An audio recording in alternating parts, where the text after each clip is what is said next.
How does it feel to celebrate the slaughter of your ancestors? How does it feel to celebrate the slaughter of your ancestors? These are the same ancestors who you all say died for your right to vote. Did they die for you to celebrate their slaughter by the same people who slaughtered your brothers, the natives? When the Civil War occurred, causing more carnage, it was slyly used to pass a day of celebrating the slaughter of the natives. They used Abraham Lincoln to pass a law. Oh, yeah, he's the same one that freed Negroes. He's the good guy. No, he is the devil the Bible speaks of, and he was complicit some 200 years later after what happened to the natives. He understood through ancient history what this last Thursday in November meant: blood sacrifice, pagan, satanic worship, Freemasonry. Ooh. Later, the ancestors of the pilgrims would try to make it out to be the natives who tried to scalp them, but it was actually the Puritans and the pilgrims that did the scalping. They would even scalp their own to instigate their armies against the natives, creating false flag terror. They still do this to this day. They continue to do this throughout history up until this day with events like Pearl Harbor, 9/11, both inside jobs. These are the same people who conducted secret experiments on the Tuskegee Airmen and also in St. Louis when they sprayed the ghettos with tuberculosis to test out new cures. Following an especially successful raid against the Pequot in what is now Stamford, Connecticut, the churches announced the second day of Thanksgiving to celebrate victory over the heathen savages. During the feasting, the hacked off heads of natives were kicked through the streets like soccer balls. Even the friendly Wampanoag did not escape the madness. Their chief was beheaded and his head impaled on a pole in Plymouth, Massachusetts, where it remained on display for 24 years. My people, this is what you celebrate when you participate in Thankskilling today. Do you think the Most High forgot about all this during the 16 to 1800s? Speaking of kicking heads in the street, no wonder why they have the cowboys versus the Indians. I really try hard not to call natives Indians. I really feel it is highly disrespectful. They always make mockery of what they did to us, just like with the numerous mess ups we see with stores like H&M, Starbucks, and etc. You also read at the end George Washington and Abraham Lincoln are aligned in the same order. All these presidents follow the same plan. This plan was not started by them. This plan is in the Bible. And guess what? We overcome their plan against us. We have always gone against each other. You see in the text during the Civil War, Judah, who was already slaves by this point, was paid to march against their own brothers. The natives are the Gadites, aka the tribe of Gad from the nation of Israel, and we were here hundreds of years before met us in the New World. We need to kill the hostility towards one another, speaking in reference to Israel and Judah. Judah has fought and Israel. Judah has fought and Israel and vice versa. Both of our own Judah and Israel had each other as slaves. Even in our own camps, we had our own slaves. A prime example is Nicholas Augustin Metoyer of Louisiana. He owned 13 slaves in 1830. He and his 12 family members collectively owned 215 slaves. Also, natives owned their own natives slaves as well as Negro slaves. So we both did atrocities to each other. We are no better than each other. And we have to repent and come back to the Most High by way of Christ. When you find out the truth, when you find out the truth, are you that selfish and evil to continue in this satanic lie? You are celebrating a lie. You are celebrating oppression. This is a day to show how truly unlike Christ many are. Christ wouldn't be celebrating Thanksgiving, and I am amazed at how both sides of my family, having native blood but still celebrate our ancestors being killed. You can twist the story to fit any way you want, but the truth is, Thanksgiving celebrates the death of an indigenous people. No matter how you twist it, you can't give thanks to God while eating pork. Christians claim to have all this love, but yet follow none of what the Bible says. Know very little about Christ. They don't even know what he says, but will celebrate the death of their ancestors. The following is the dumbest excuse I've ever heard. Black people don't celebrate holidays, we just eat. That is so dumb. This younger generation truly needs to wake up. When you sit down to eat with your family, that is the celebration part. Nothing wrong with family getting together to eat, but on these satanic holidays, it is wrong. Are we really this dense? We come up with all kinds of excuses, but that won't fly on Judgment Day. You will not be able to excuse your way out. You will have to answer, I didn't know will not work either. See, all it takes is a little research. See? What,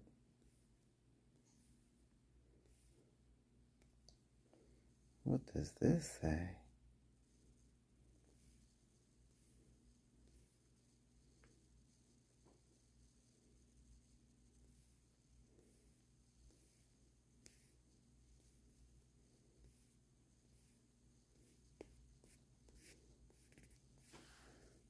Hmm.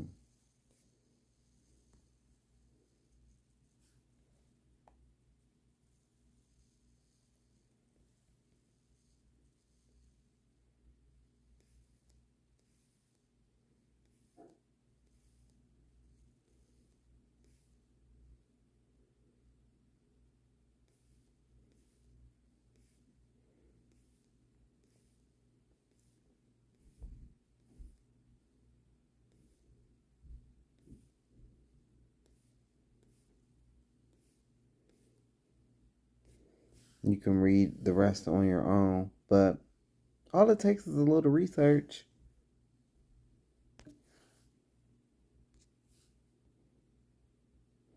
Only in America do we give thanks for death, Thanksgiving, and sell slaves the next day, Black Friday.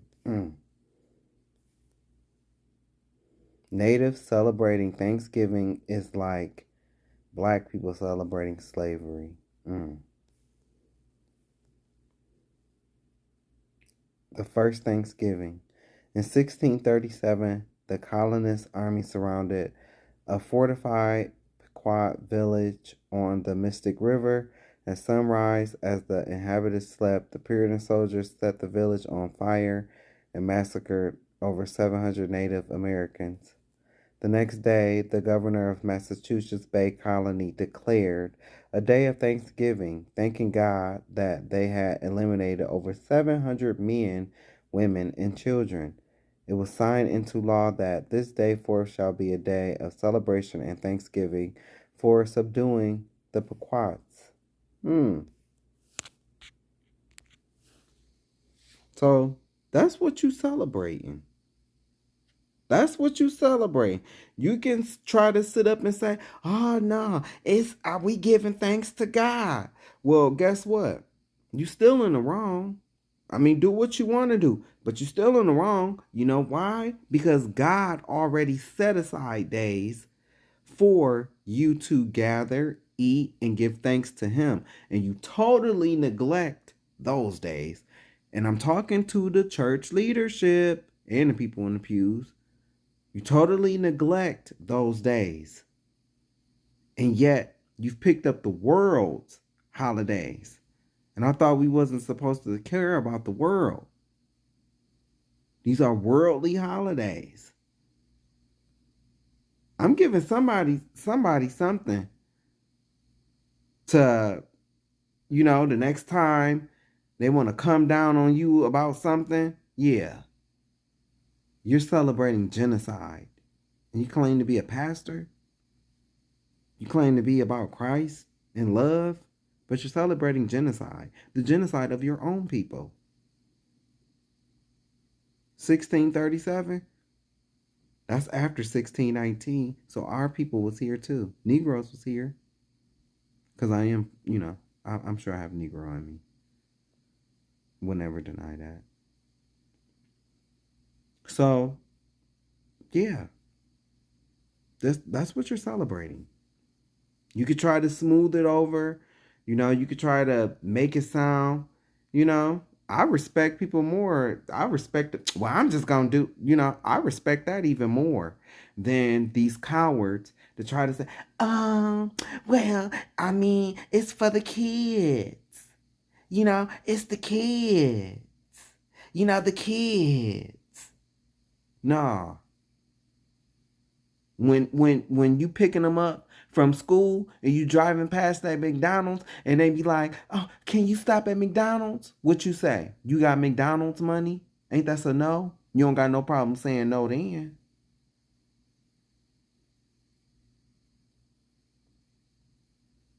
Hmm. Child been acting up all day. Was supposed to go to their cousin's party at Chuck E. Cheese and you decide not to take them. You know how to say no then. That's all I'm saying. Quit being cowards and putting it on your kids. That is a cowardly thing to do. No, you celebrate this because you want to celebrate it. You celebrate this because you are a follower. That's why you celebrate it. Because you don't want your kids to feel left out or exempt. But it's crazy how you've left your kids out and exempt from the truth on what the Most High established.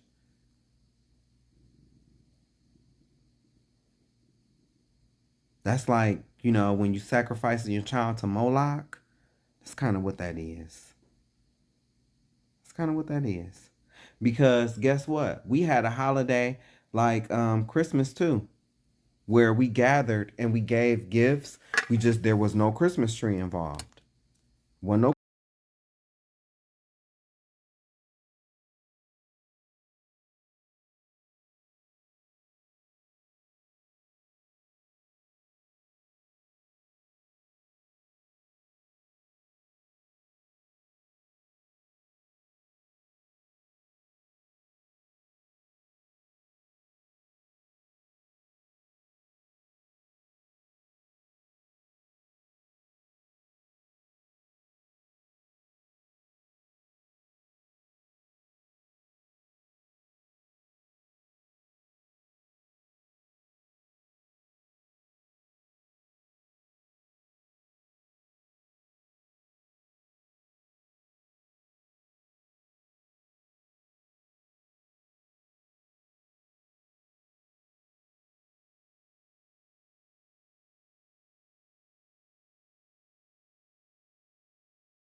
Guess what? We had a holiday like Christmas too, where we gathered and we gave gifts.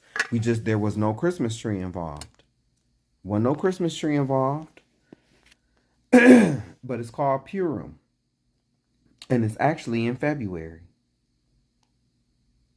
And we gathered, we gave gifts like just like how you do on Christmas. Just there was no Satan Claus.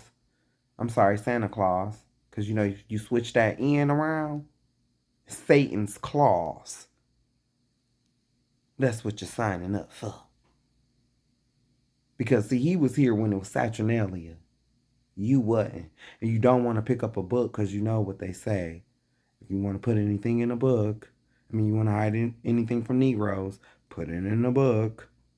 That's why you don't know. That's why your pastor don't know. And then that's why they think stuff like this is okay. But guess what? Guess what?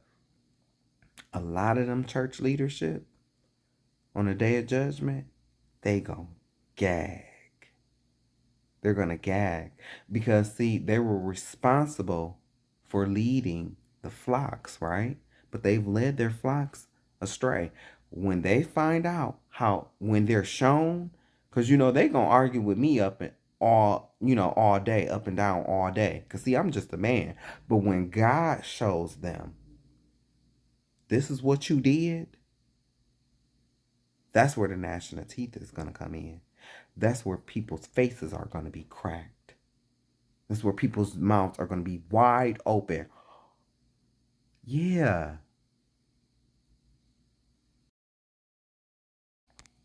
And before I go on, some of my native brothers and sisters, they'll try to be like, oh, our people didn't join with those people to turn on our own people. No, they did. They did. See, I'm tired of, on the native side, I'm tired of us trying to make it seem like our people was angels. Like we were just sitting over here, minding our own business, which is we kind of was. But we had fighting amongst each other. We did. Because that's something that, most of these white guys will say, oh, well, you guys are already fighting each other. You're already fighting each other. That don't give you the right to come in and do what you did in the way that you did it. Like a snake. What I just read, that's snakish behavior. That's why, you can't help but notice why people of color really don't trust y'all. But to my natives, that'd be like, we didn't, join them. We did.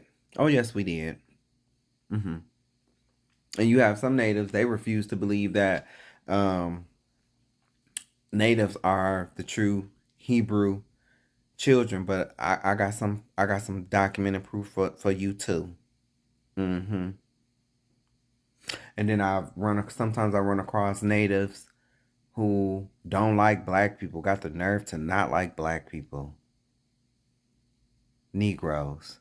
Like, how dare you? First of all, we all was manipulated by one person. And you want to turn to us? You want to turn to Negroes and be like, have this animosity? It's not our fault that the natives lost the land. It's not our fault. And Negroes did not do that to you. So the anger and aggression that you have towards Negroes, you need to take that and turn it towards the people that wiped out whole races of natives, whole tribes, decimated with just germ warfare. Negroes didn't do that to you.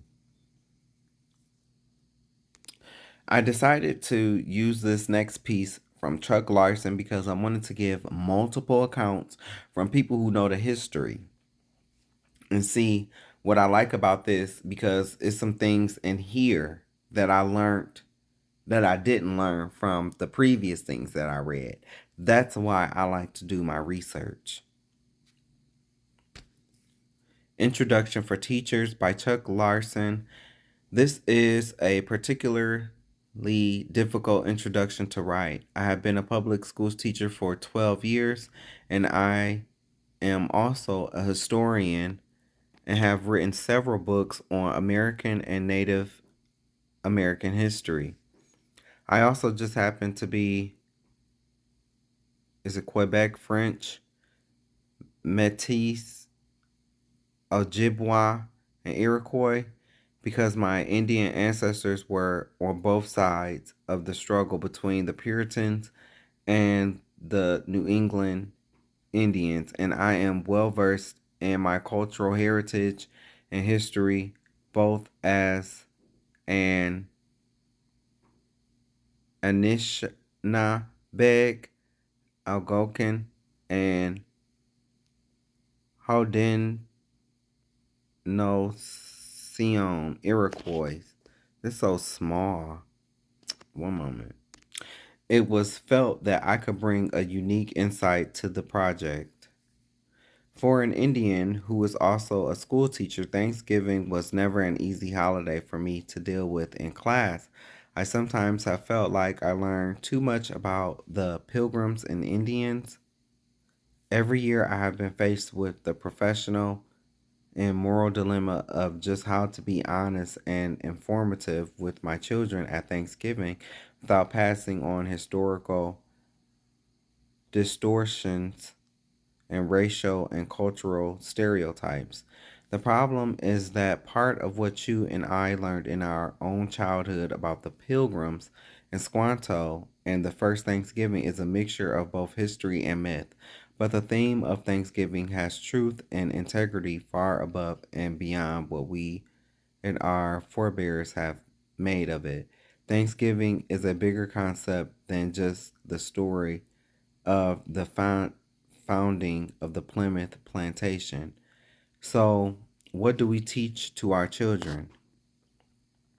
We usually pass on unquestioned what we all received in our own childhood classrooms.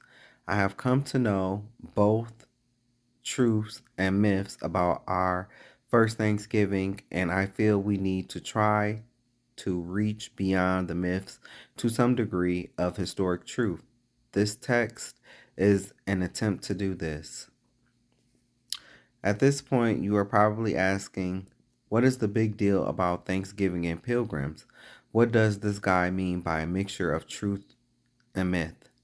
That is just what this introduction is all about.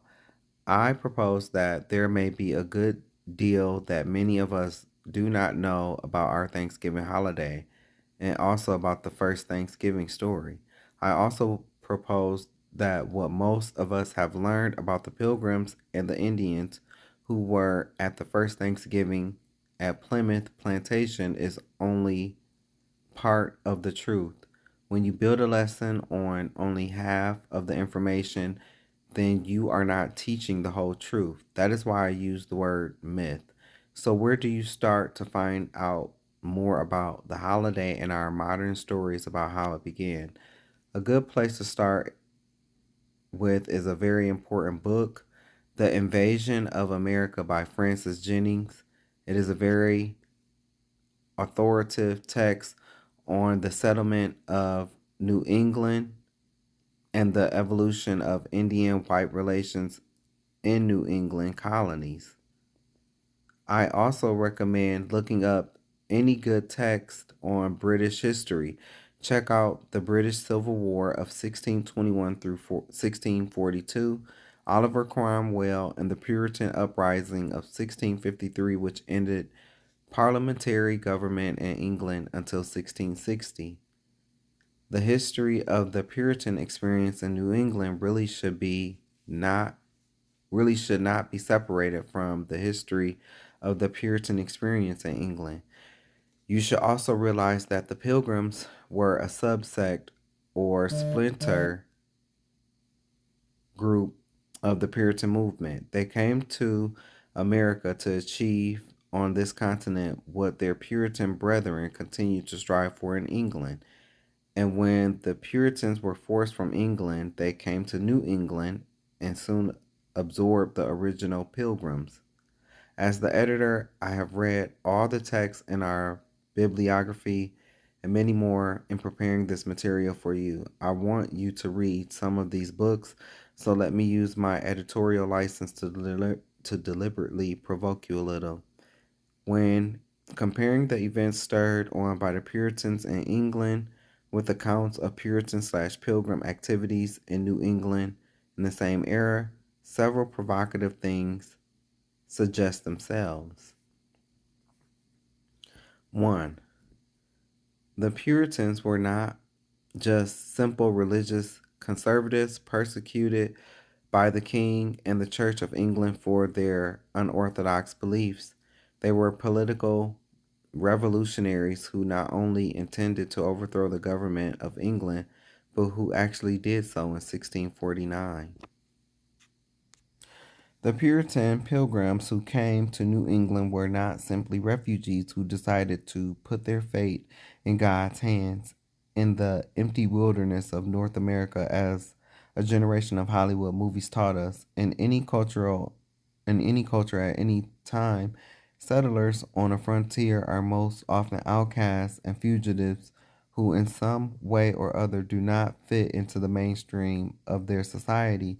This is not to imply that people who settle on frontiers have no redeeming qualities such as bravery, etc., but that the images of nobility that we associate with the Puritans are at least in part the good PR efforts of later writers who have romanticized them. It is also very plausible that this unnaturally noble image of the Puritans is all wrapped up with the mythology of noble civilization versus savagery. At any rate, mainstream Englishmen considered the Pilgrims to be deliberate religious dropouts who intended to found a new nation completely independent from non Puritan England. In 1643, the Puritan Pilgrims declared themselves an independent confederacy 143 years before the American Revolution. They believed in the imminent occurrence of Armageddon in Europe and hoped to establish here in the New World the kingdom of God foretold in the book of Revelation. Well, they already missed that because the Most High was supposed to do that. Christ was supposed to bring that. See, that's man's problem. That's their problem. They think they bring in, and it's like, no. But that is the audacity of them. That is the audacity of them. Diverge from their Puritan brethren who remained in England only in that they held little real hope of ever being able to successfully overthrow the king and parliament and thereby impose their rules of saints, strict Puritan orthodoxy on the rest of the British people. So they came to America not just in one ship, the Mayflower, but in 100 others as well, with every intention of taking the land away from its native people to build their prophesied holy kingdom. The Pilgrims were not just innocent refugees from religious persecution, they were victims of bigotry in England, but some of them were themselves religious bigots by our modern standards. The Puritans and the Pilgrims saw themselves as the chosen elect mentioned in the book of Revelation. Esau. They strove to purify first themselves and then everyone else of everything they did not accept in their own interpretation of Scripture. Later, New England Puritans used any means, including deceptions, treachery, torture, war, and genocide to achieve that end. See, they actually is the devil. So wait, you want to purify the land from evil, but you're using evil to do it?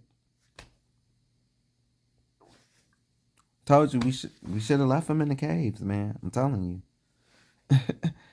They saw themselves as fighting a holy war against Satan, and everyone who disagreed with them was the enemy. This rigid fundamentalism was transmitted to America by Plymouth colonists, and it sheds a very different light on the pilgrim image.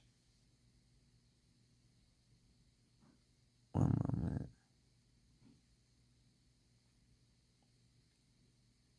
The rigid fundamentalism was transmitted to America by the Plymouth colonists, and it sheds a very different light on the pilgrim image we have of them. This is best illustrated in the written text of the Thanksgiving sermon delivered at Plymouth in 1623 by Mather the Elder. In it, Mather the Elder gave special thanks to God for the devastating plague of smallpox, which wiped out the majority of the Wampanoag Indians who had been their benefactors.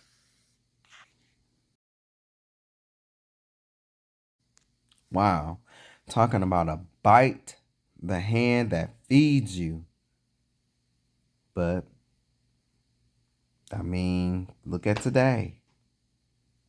Has anything changed? Has anything changed? You and them on the work floor, they try to gain your friendship, so you can either do their work or teach them. And then next thing you know, they getting promoted or then, trying to get you out. Don't let you be above them. They're going to try to get you out the way so they could take your, that's how they are. Nothing's changed. Nothing's changed. He praised God for destroying chiefly young men and children. The very seeds of increase, thus clearing the forest to make way for a better growth, i.e., the pilgrims. You're right. And as much as these Indians were the pilgrims' benefactors, and Squanto in particular was the instrument of their salvation, that first year, how are we to interpret this apparent callousness towards their misfortune?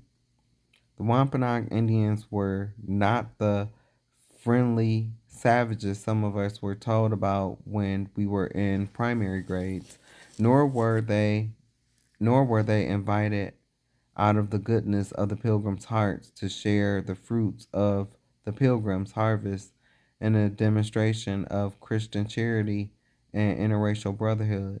The Wampanoag were members of a widespread confederacy of Algonquian speaking peoples known as the League of Delaware.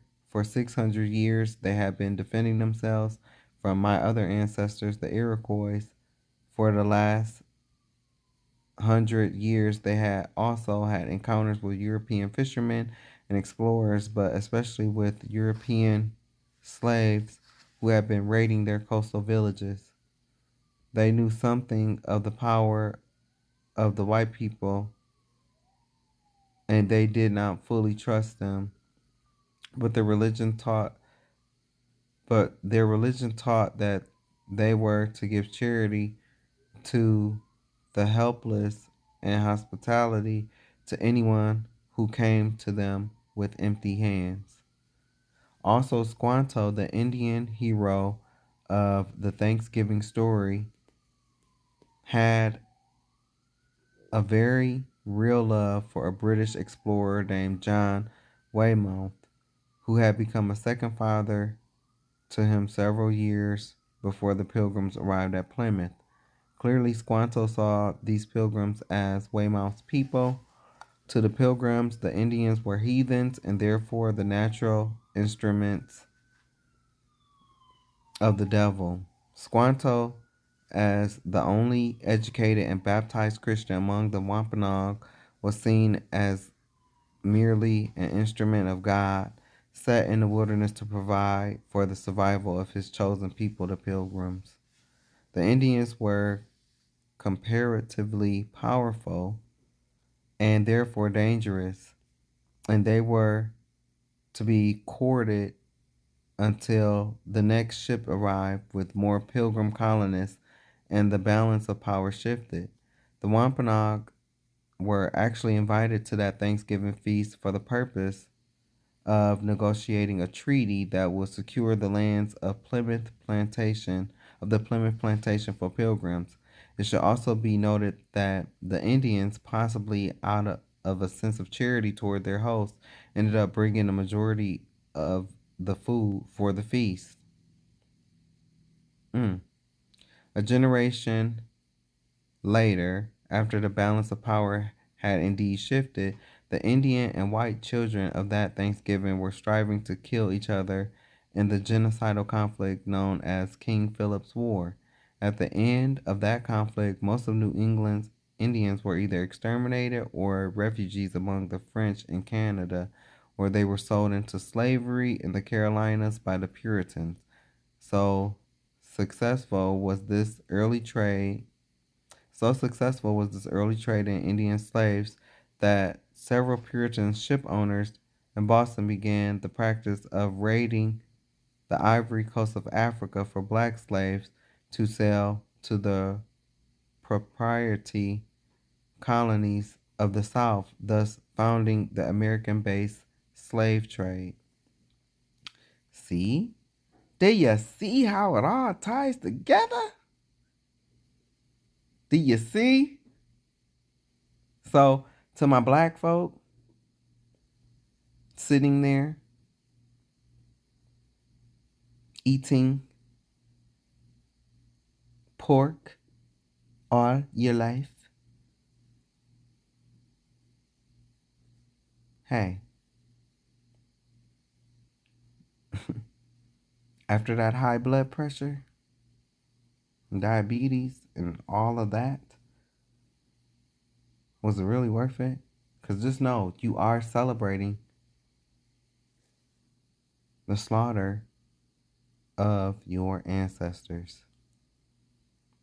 Mm, mm, mm. Man, obviously, there is a lot more to the story of Indian/Puritan relations in New England than in the Thanksgiving stories we heard as children. Our contemporary mix of myth and history about the first Thanksgiving at Plymouth developed in the 1890s and early 1900s. Our country was desperately trying to pull together its many diverse peoples into a common national identity. To many writers and educators at the end of the last century and the beginning of this one, this also meant having a common national history. This was the era of the melting pot theory of social progress, and public education was a major tool for social unity. It was with this in mind that the federal government declared the last Thursday in November as the legal holiday of Thanksgiving in 1898.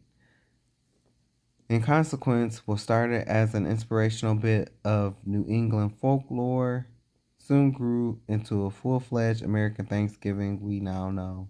It emerged complete with stereotyped Indians and stereotyped whites, incomplete history, and a mythical significance as our first Thanksgiving. But was it really our first American Thanksgiving? Now that I have deliberately provoked you with some new information and different opinions, please take the time to read some of the texts in our bibliography. I want to encourage you to read further and form your own opinions. There really is a true Thanksgiving story of Plymouth Plantation, but I strongly suggest that there always has been a Thanksgiving story of some kind or other for as long as there have been human beings.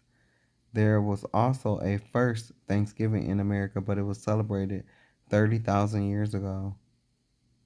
At some time during the New Stone Age, beginning about 10,000 years ago, Thanksgiving became associated with giving thanks to God for the harvest of the land.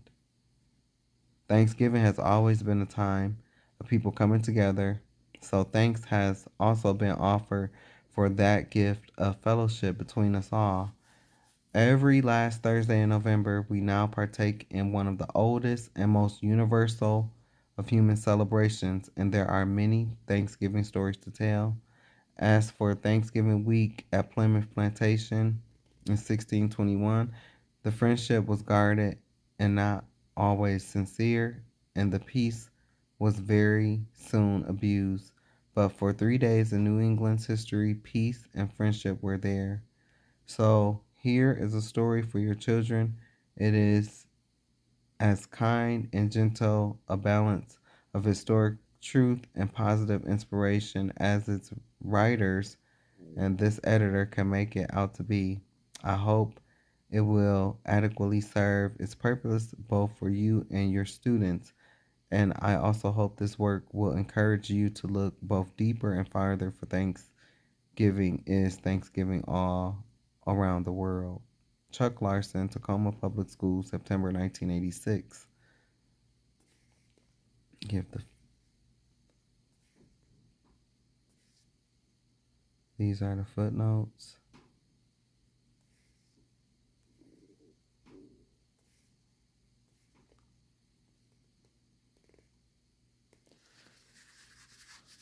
So, the Plymouth Thanksgiving Story by The Plymouth Thanksgiving Story by Chuck Larson.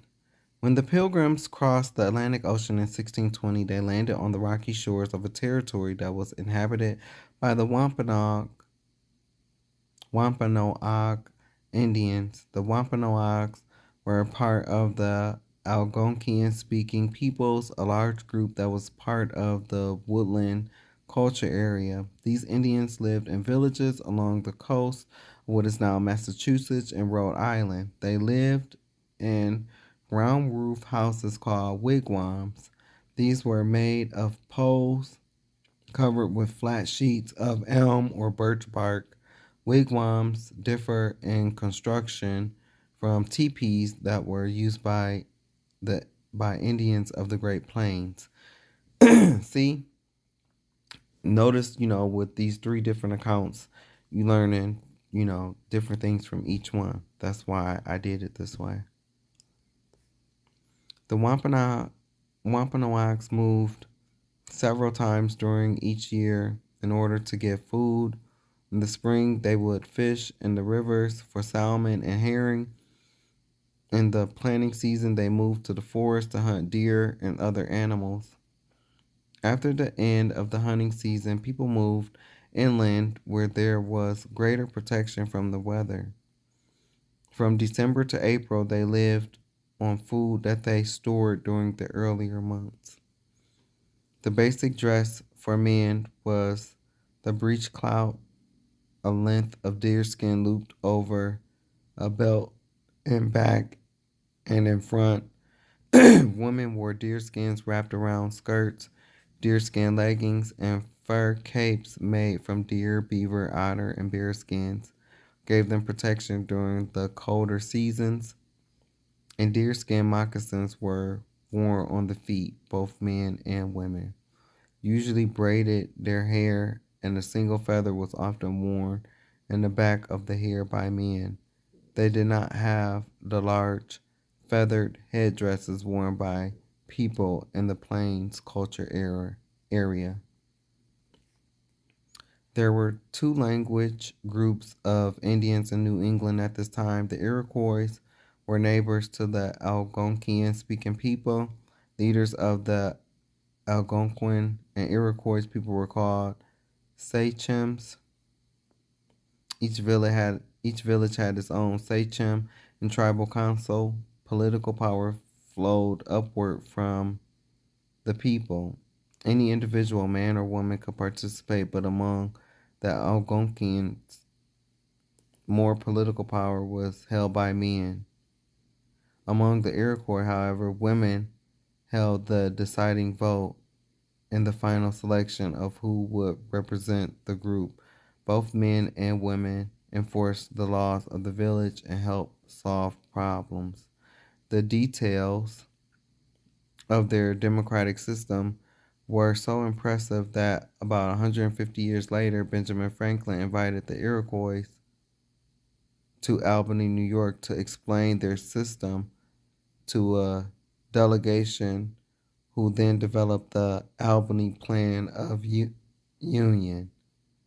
This document later served as a model for the Article of Confederation and the Constitution of the United States. I told you, ain't nothing original. Nothing original. Same people who go around burying stuff, then coming back, digging it up, saying, look what we found. Nothing's changed.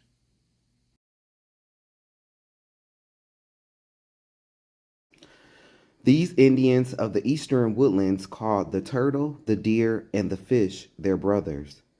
They respected the forest and everything in it as equals. Whenever a hunter made a kill, he was careful to leave behind some bones or meat as a spiritual offering to help other animals survive. Not to do so would be considered greedy.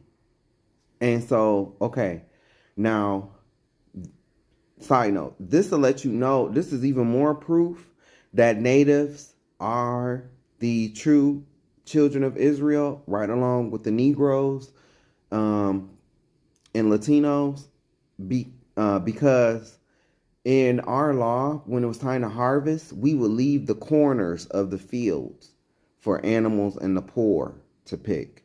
So we wouldn't if it was a field, we would leave the corners, for what you just saw here. The Wampanoags also treated each other with respect. Any visitor to a Wampanoag home was provided with a share of whatever food the family had, even if the supply was low. The same courtesy was extended to the pilgrims when they met. We can only guess what the Wampanoags must have thought when they first saw the strange ships of the pilgrims arriving on their shores. But their custom was to help visitors, and they treated the newcomers with courtesy. It was mainly because of their kindness that the pilgrims survived at all. The wheat the pilgrims had brought with them to plant would not grow in the rocky soil. They needed to learn new ways for a new world, and the man who came to help them was called Tisquantum or Tisquantum or Squanto. Squanto was originally from the village of Pawtucket and a member of the Pocono Wampanoag Nation. Pawtucket once stood on the exact site where the Pilgrims built Plymouth. In 1605, 15 years before the Pilgrims came, Squanto went to England with a friendly English explorer named John Weymouth. He had many adventures and learned to speak English. Squanto came back to New England with Captain Weymouth. Later, Squanto was captured by a British slaver who raided the village and sold Squanto to the Spanish in the Caribbean islands. A Franciscan, a Spanish Franciscan priest befriended Squanto and helped him to get to Spain and later on a ship to England. Squanto then found Captain Weymouth, who paid his way back to his homeland. In England, Squanto met Samoset of the Wabanaki tribe, who had also left his native home with an English explorer. They both returned together to Pawtucket in 1620. When they arrived, the village was deserted and there were skeletons everywhere. Everyone in the village had died from an illness the English slavers had left behind. Squantos and Samoset went to stay with the neighboring village of Wampanoags. So I'm just want to point out, it wasn't like, how today when people be doing germ warfare, when people be doing germ warfare and stuff like that, these covert operations, nah, these people was just dirty and nasty, as you can see. I've read in other, because I do my research. This is what I do. I don't even watch TV. I do not even watch TV. I read, I watch a lot of YouTube, and I work. I don't even watch TV. I spent 8 years talking about TV. So when that was over, I was done with TV. I don't even care about Netflix, Hulu, none of this stuff. Never seen like a full episode of Power. I just don't watch TV. But um yeah, I mean, I've learned in other reads or books that when the Caucasus Mountain people came to the Americas, you can even see it on different paintings. The natives would follow behind them with incense, and the Caucasus Mountain people thought the natives was praising them, but no, that's how bad they smelled. That's how bad they smelled, that they had to follow behind them with incense. We've always been a clean people. We always bathed. Even the natives. It literally teaches you how to wash it in the Bible. That's how you know.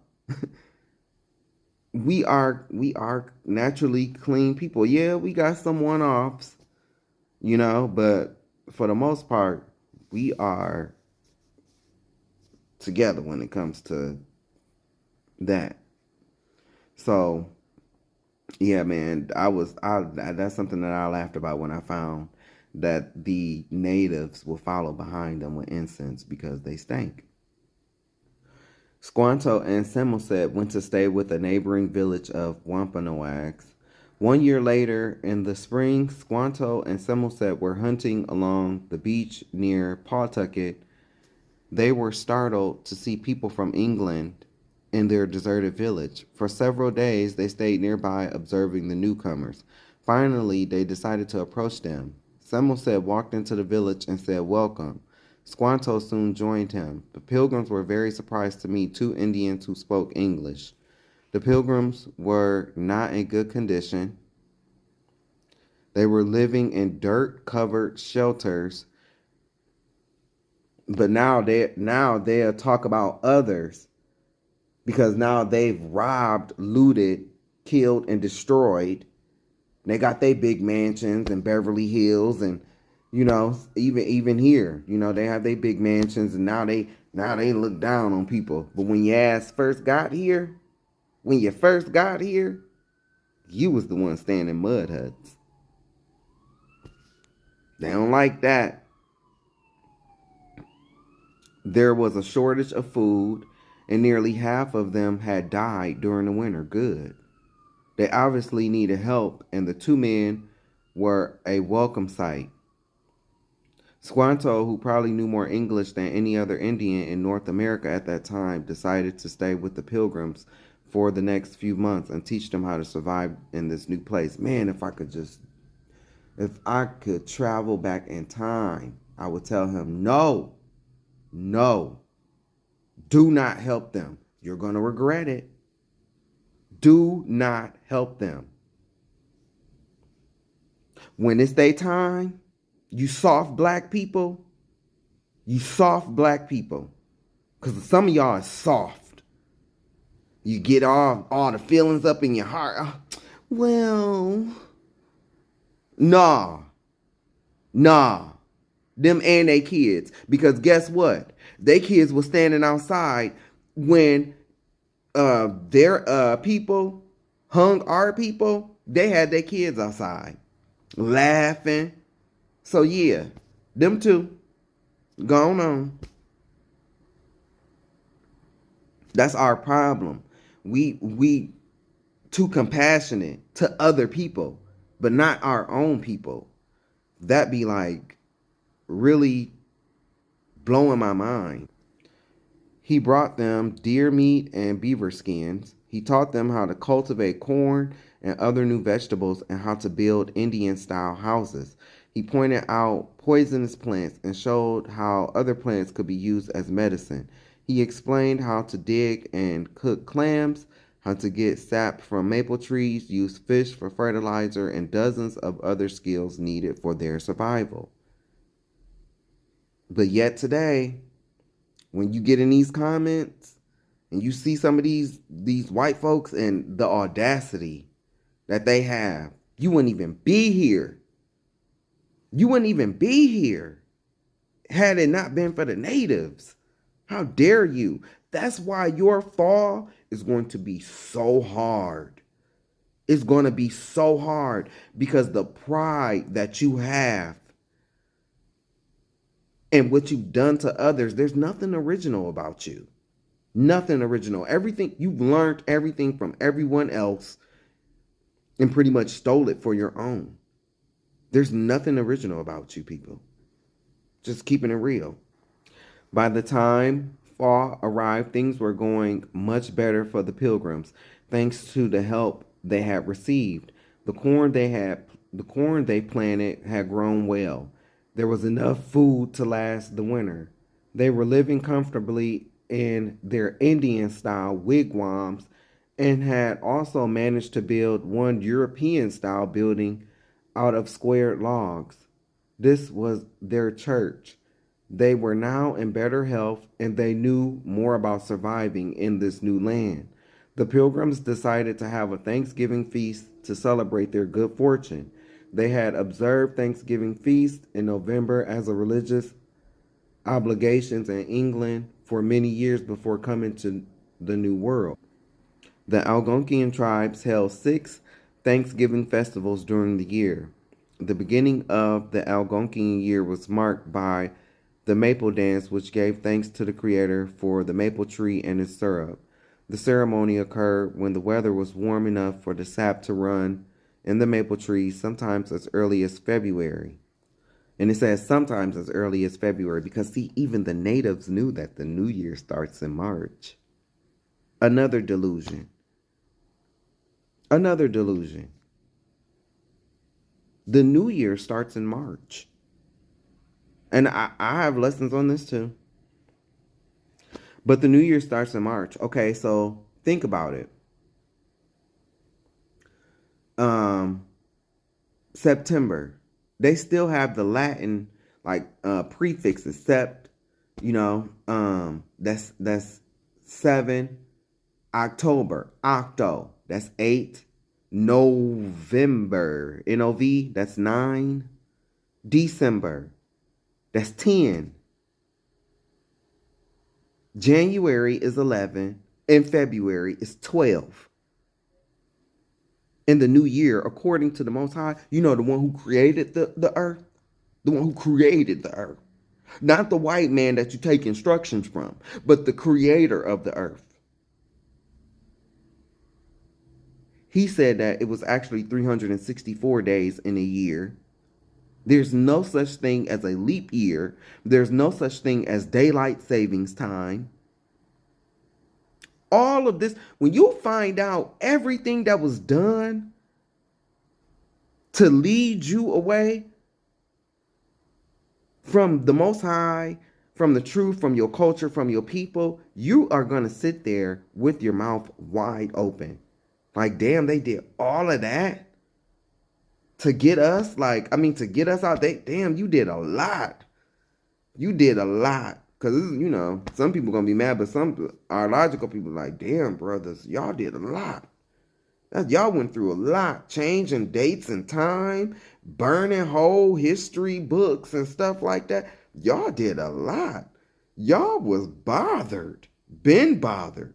Big bothered. That's the mindset that I look at this from. You went through all of this, and you still lost. You still lost.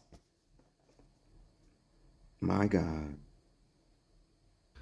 Second was the planting feast, where the seeds were blessed. The strawberry festival was next, celebrating the first fruits of the season. And that we actually have a festival called First Fruits, a holy day called First Fruits. Summer brought the Green Corn Festival to give thanks for ripening corn. In late fall, the Harvest Festival gave thanks for the food they had grown. Midwinter was the last ceremony of the old year when the Indians sat down to the first Thanksgiving with the Pilgrims. It was really the fifth Thanksgiving of the year for them. Captain Miles Standish, the leader of the Pilgrims, invited Squanto Samoset and Massasoit, the leader of the Wampanoags, and their immediate families to join them for a celebration, but they had no idea how big Indian families could be, because we've always been fruitful and multiplied. We'd be innumerable, just like the sands of the sea. Um, As the Thanksgiving feast began, the pilgrims were overwhelmed at the large turnout of 90 relatives that Squanto and Samoset brought with him. The pilgrims were not prepared to feed a gathering of people that large for 3 days. Seeing this, Massasoit gave orders to his men within the first hour of his arrival to go home and get more food. Thus, it happened that the Indians supplied the majority of the food: 5 deer, many wild turkeys, fish, beans, squash, corn soup, cornbread, and berries. Captain Standish sat at one end of a long table, and the clan chief Massasoit sat at the other end. For the first time, the Wampanoag people were sitting at a table to eat instead of on mats of or furs spread on the ground. The Indian women sat together with the Indian men to eat. The Pilgrim women, however, stood quietly behind the table and waited until after their men had eaten, since that was their custom. For 3 days, the Wampanoags feasted with the Pilgrims.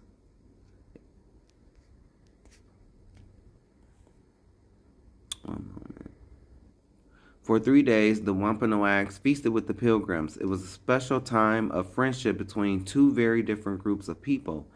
A peace and friendship agreement was made between Massasoit and Miles Standish, giving the Pilgrims the clearing in the forest where the old Pawtucket village once stood to build their new town of Plymouth. It would be very good to say that this friendship lasted a long time, but unfortunately, that was not to be. More English people came to America, and they were not in need of help from the Indians as were the original Pilgrims. See, that's how they do. Them other ones came, and it's like, well, and that's how white people are today. Oh, well, it wasn't me. It wasn't me. I didn't do anything. But you benefited from it. You've benefited in ways from what your ancestors did, because you would not be here today. Even you ones in the projects, in the trailers, you would not be here had it not been for the natives. So that's your benefit. You being here.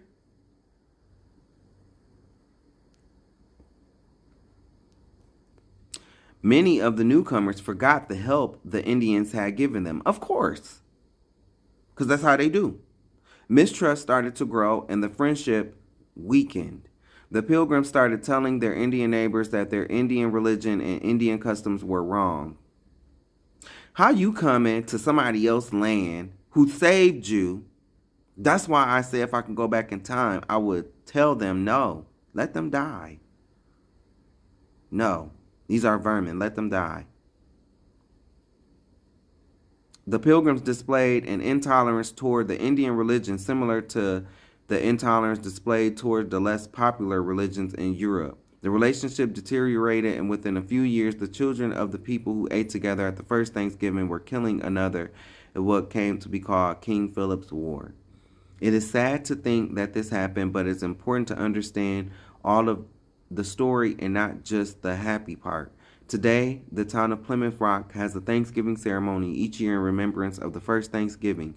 There are still Wampanoag people living in Massachusetts. In 1970, they asked one of them to speak at the ceremony to mark the 350th anniversary of the Pilgrims' arrival. Here is part of what was said. Frank James' speech was written but was suppressed, and he did not speak at the ceremony. Today is a time of celebrating for you, a time of looking back to the first days of white people in America. But it is not a time of celebrating for me. It is with a heavy heart that I look back upon what happened to my people. When the Pilgrims arrived, we, the Wampanoags, welcomed them with open arms, little knowing that it was the beginning of the end, that before 50 years were to pass, the Wampanoags would no longer be a tribe, that we and other Indians living near the settlers will be killed by their guns or dead from diseases that we caught from them. Let us always remember the Indian is and was just as human as the white people. No, you were actually more human. What they did was inhumane. But see, because they come from the caves. That's where they come from. And they have a cave dweller mindset. Although our way of life is almost gone, we, the Wampanoags, still walk the lands of Massachusetts. What has happened cannot be changed, but today we work towards a better America, a more Indian America where people and nature once again are important. Why did European elites try to destroy the native culture? Because Native Americans did not need roads, did not need money, did not need schools, did not need hospitals, did not need technology. So they lived happily without needing to pay taxes and were free from control. Also, the close-knit families and communities and the deep spiritual interconnectedness with nature means that the Native Americans' culture is the antidote to the New World Order. White men tell their children that their ancestors settled here, when the truth is that they invaded us, they murdered us, and they raped us until we barely existed. Happy Thanksgiving. Thanksgiving is a special time to remember all the things we have and forget about the genocide that was committed to get it.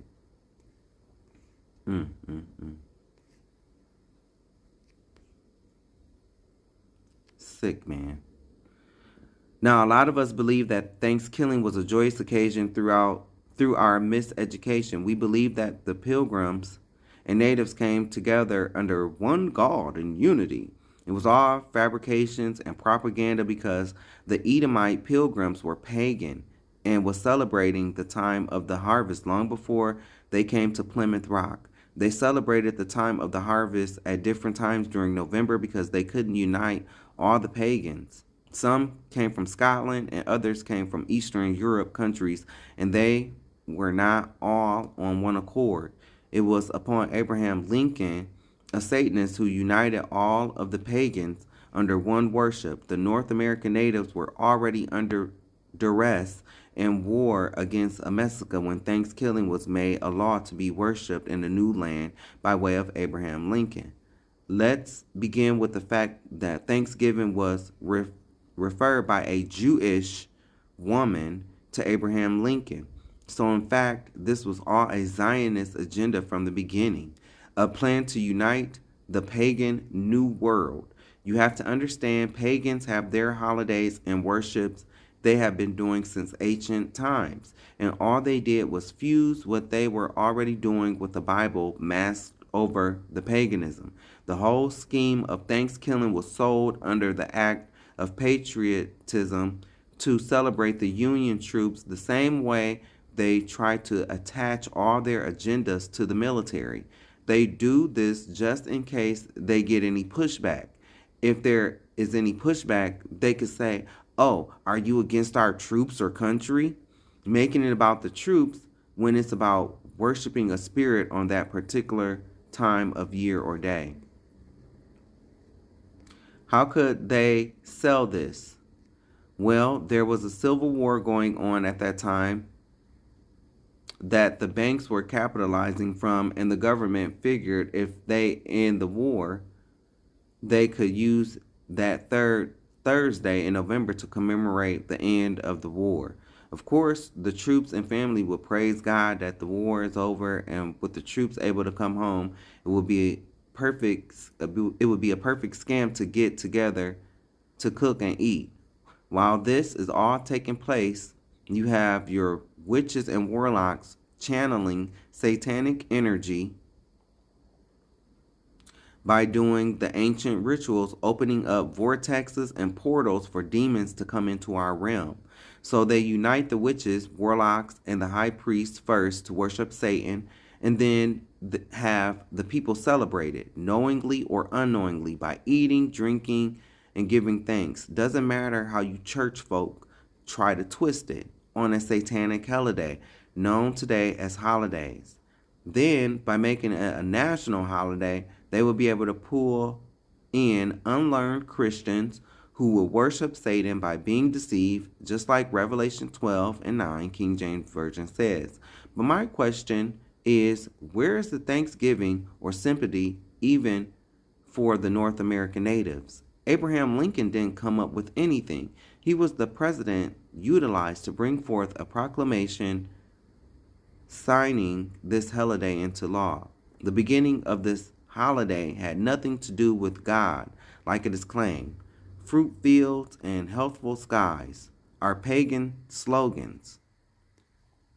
Proclamation of Thanksgiving. This is the proclamation which set the precedent for America's National Day of Thanksgiving. During his administration, President Lincoln issued many orders similar to this. For example, on November 28, 1861, he ordered government departments closed for a local day of Thanksgiving. Sarah Joseph Hale, a 74-year-old magazine editor, wrote a letter to Lincoln on September 28, 1863, urging him to have the day of our annual Thanksgiving made a national and fixed Union festival. She explained, "You may have observed that for some years past, there has been an increasing interest felt in our land to have Thanksgiving held on the same day in all the states. It now needs national recognition and authoritative fixation only to become permanently an American custom institution." Oh, Sarah Joseph Hale.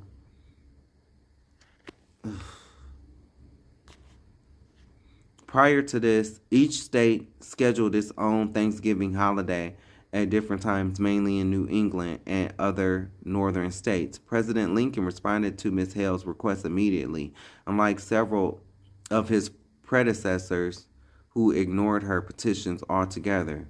Lincoln should have ignored her too. Oh, bitch. In her letter to Lincoln, she mentioned that she had been advocating a national Thanksgiving Day for 15 years as the editor of Godey's Lady Book.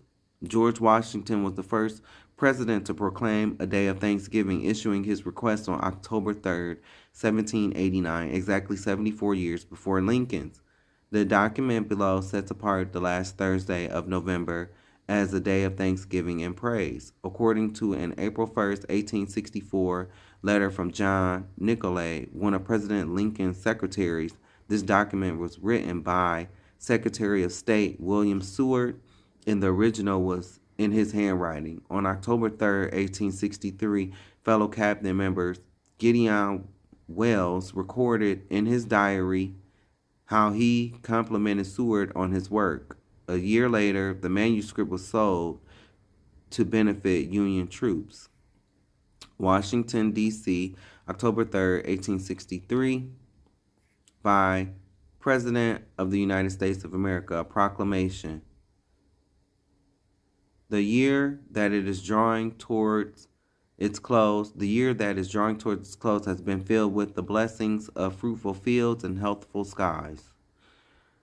To these bounties, which are so constantly enjoyed that we are prone to forget the source from which they come, others have been added which are of so extraordinary, which are of so extraordinary a nature that they cannot fail to penetrate and soften even the heart which is habitually insensible to the ever watchful providence of Almighty God. What a loser.